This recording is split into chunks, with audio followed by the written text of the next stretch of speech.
Have you spoken to the Prime Minister since Friday? No. And why not? Well, because we had a very detailed conversation on Friday. Ah. I won't go into the details of it. It was a private and a personal conversation. What I will say was that the Prime Minister was calm, he was thoughtful, he led the conversation. I'm saying these things because I've read a lot of things about this conversation that bear no resemblance to what it was actually like. And repeatedly, the Prime Minister asked about the country. Not once in that conversation, which was a lengthy conversation, did he ever ask about self-interest. It was always about the country. And I think that is the tone of the conversation I had with him. It was frank.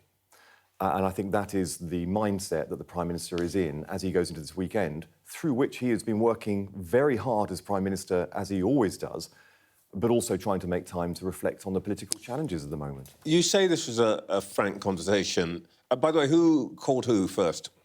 Oh, I have no idea how these things get meant. He was in my diary and I went to see him. OK. I mean, these are meetings with the Prime Ministers and Secretaries of State. We have teams that coordinate things. You said he was calm and so on and so forth, and he talked about the interests of the country. Do you think that he thinks it is now in the interests of the country that he should stand down? All I think is that all I know for fact is that he has been engaging in conversations with a wide range of people, including myself, and that he is, as well as working really hard over this weekend, I think he is making time to reflect on the political realities, challenges and opportunities that he finds himself in. You know, I think that is what people would expect him to be doing at this moment in time. More than 100 of your MPs have called on him to go. Do you think yourself that it is in the interests of the country that whatever the justification, the success, not success, and so on, that for the country's stability, certainty, that it is time for Keir Starmer to relinquish office? I know this is really frustrating for your viewers to hear this. I had a very frank conversation with the Prime Minister about all of these issues and much more on Friday.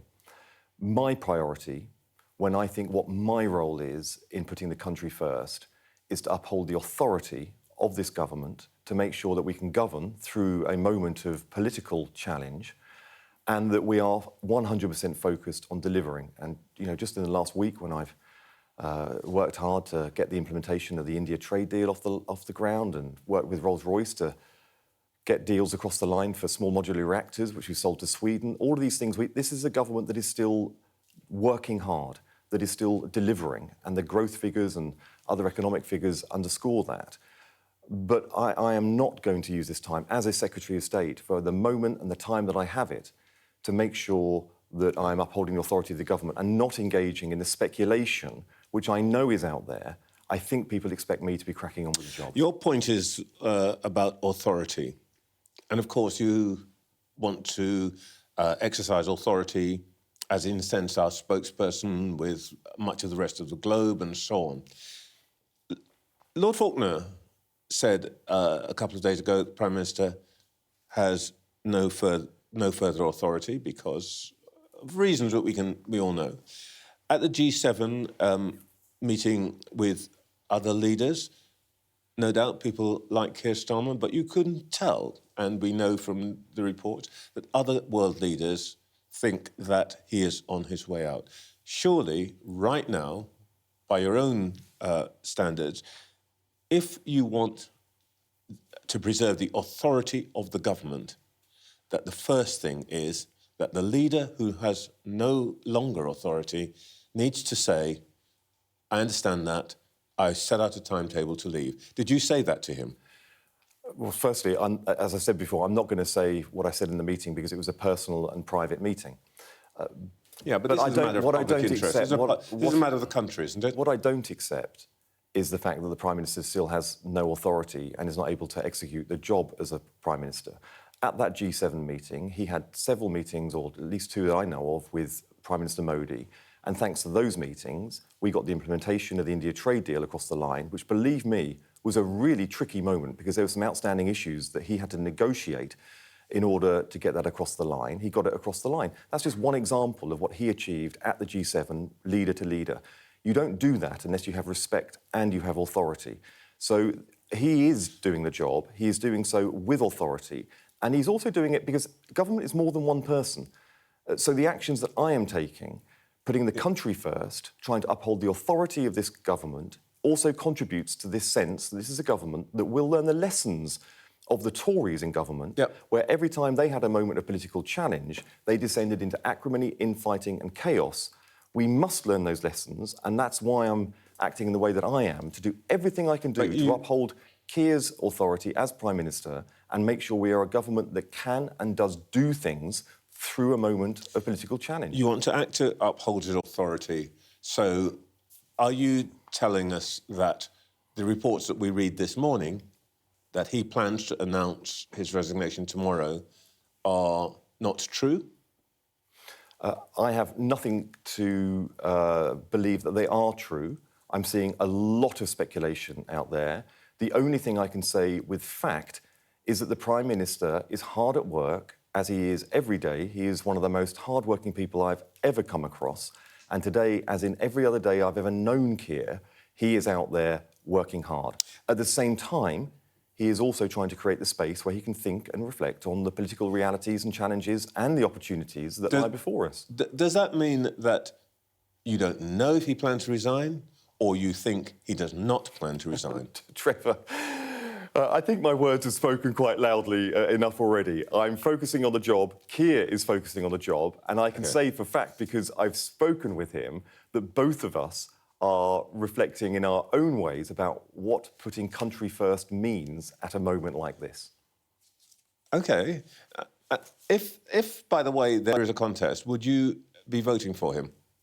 I'm just not going to engage in what the days ahead look like. You know, I have to focus on the moment that I'm in, make the most of the opportunity I have to be a Secretary of State, and I'm proud that every single day that I've been in this job, we have delivered for jobs and growth for our country, and I'm going to continue to do so for every second I have in it too.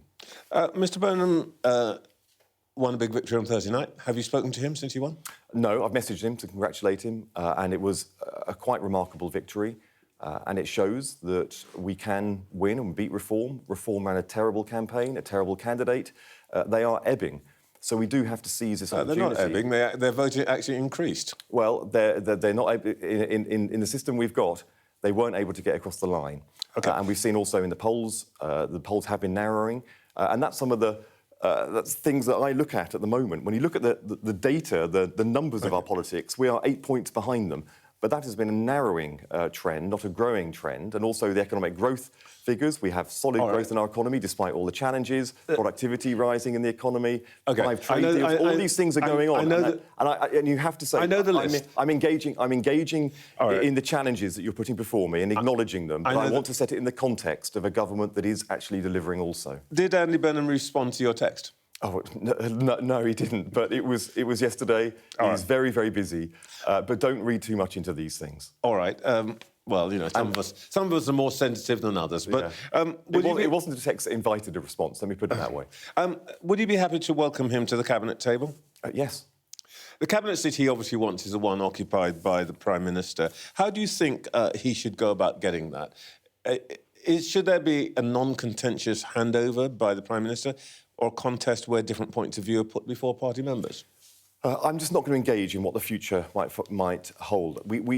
You're asking me to make a commentary on what could happen once various stages have gone through. But it's a reasonable choice. Everybody knows where we're going here. And there are 2 points of view about what should happen now. One is that the party and the country need a stability and there needs to be an orderly transition. And the other is that actually the Prime Minister's still in the game, but in any event, we don't quite know what Burnham and Streeting and all these other people stand for, so let's duke it out and really understand who they are. And I think it's a perfectly reasonable political point of view to say, what would you prefer? In ordinary circumstances, I think a competition is always advantageous to, as you say, test these ideas in public. I don't yet know what the circumstances, what may or may not unfold in the days ahead. as I said, what I know is that we are a government that is hard at work at governing. Today, on a Sunday, the longest day of the year, we're hard at it, as we are every other day. What might unfold in the days ahead, we will make those decisions if and when they might emerge. But as I said, my priority is to make sure that we are a party of government that is governing, that is able to maintain authority and action in government through difficult times. I'm not going to ask you about, where you would be on the competition, John, but I want to put something to you about what Andy Burnham has said himself. He said in his 2024 book the following: "As anyone who knows me will verify, I'm more of a spender than a saver. I would much prefer to say yes." That sounds like a man preparing either to raise taxes or borrow his way out of trouble. OK. What do you think about that? Andy has now recommitted himself to the fiscal rules. They have been the bedrock upon which this government has been able to deliver growth, deliver investment into public services, but also to land the stability around the world that has delivered trade deals and influence around the world. So I'm pleased that he has come to the view that the fiscal rules are so important. The fiscal rules weren't in place, I don't think, when he wrote those words in that book. In fact, the world is... Rachel Reeves had made pretty clear what she was going to do. The world is a very different place since those words were written, and also Labour is now in government. So all of these things, I think, speak for themselves. And the way that the Labour Party has been able to deliver in government, and I'm not here to say that we got everything right. In these interviews, I get that. In these interviews, it's really easy to slip into being defensive. We got a complete hammering in the local elections. I acknowledge that. We have to understand what the challenge is with the project, the purpose of this government that the country decided to give us that kicking over. I get that, as well as make it just about people. But central government's purpose is fiscal stability and all of that. And I guess what you're saying, to be clear, what you are saying is that if Mr Burnham comes to Westminster and he takes a tilt at the leadership, or even if he doesn't, if he becomes a senior person, you are saying to him, we have these fiscal rules for a reason, don't muck with them. I'm saying to everyone in our whole party, from top to bottom, I don't want to personalise this, that the fiscal rules are the bedrock upon which we have been able to deliver the investment into public services and the growth in our economy, for which we are going to get out of this vice-like grip that the Tories placed us in, with no growth and high taxation. The only way we move forward in a pro-growth, pro-worker, pro-economic development and modernisation will be if we can keep fiscal discipline going forward. It is tough because there is so many demands, and the more success we have in government with growth and also investment, the more people look to us and think that we can invest in lots of different areas. I understand that.